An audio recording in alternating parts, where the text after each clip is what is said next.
Bismillahirrahmanirrahim and welcome back to my YouTube channel with another video. In today's video, we will discuss how to change values in Python dictionaries. So we can change the value of a specific item by referring to its key name. So let's see an example for this. So here is an example in which we will change the year to 2018. In the original dictionary, the year is 1964 and we will change it to 2018. So we will use this function, this dictionary, and straight bracket year is equal to 2018.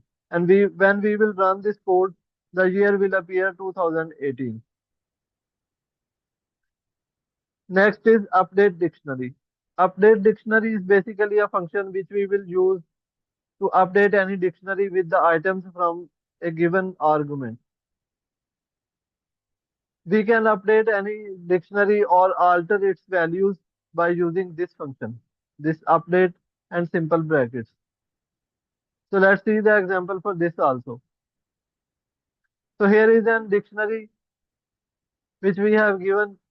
We will change this the year 1964 to 2020.